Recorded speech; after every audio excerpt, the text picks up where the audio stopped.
Hi there, I'm Liz. I've been on the Fire Diabetes program since the middle of October 2020.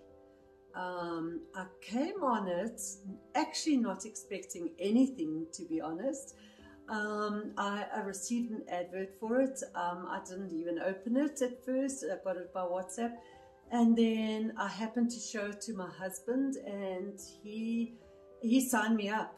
And it was starting the next day. So I came in not knowing anything really, and certainly had no expectations. I didn't think it could do me, it could only do me good, I reckoned. I didn't think that you could reverse diabetes. I had been told that several times by highly qualified doctors that you cannot reverse diabetes. So I just thought, well, let me give it a try. He had paid and signed me up.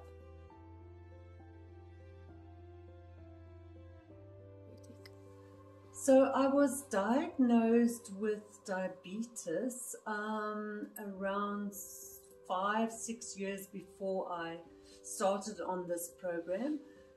Prior to that, in 2007, I had had a major stroke and was therefore seeing a neurologist. So he would always do the blood tests, and he suggested that I look into this because I was definitely pre-diabetic. I left it for quite a long time, and then my GP sent me to a center for diabetes and endocrinology, and I had been there for 5 years before I saw this. And I was just, I'd accepted I'm a diabetic. There's nothing you can do about it. Every time I went, every 6 months, and every time I went there, you know, they do all the sugars, and I would simply get more medication or higher dosages until when I was started on Fire Diabetes, I was taking 4 different diabetic medications, and for some reason I always refused to take insulin, but I was on injections and various pills. I had also been told that you can't reverse diabetes, and so that was the status quo. That's what happens when you are diabetic. You see an endocrinologist and you get medication and you keep your sugars low and stable.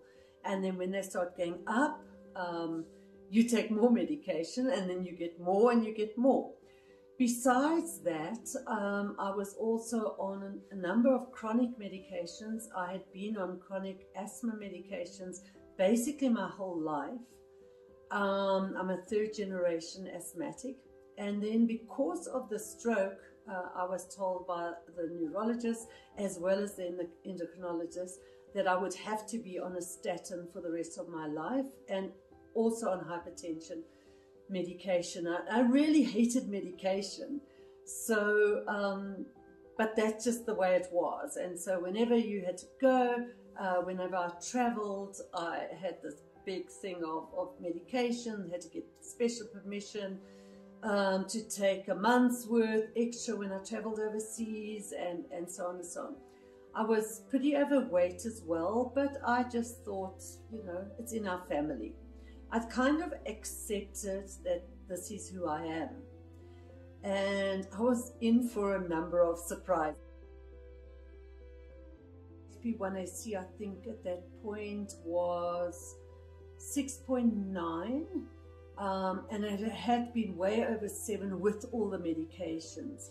So he said, you know, the HbA1c is over 3 months, and you've only been on this for 40 days, so come to me in 3 months, do your tests again. I didn't, but I did go to him in 6 months, and then it was down to 6.2.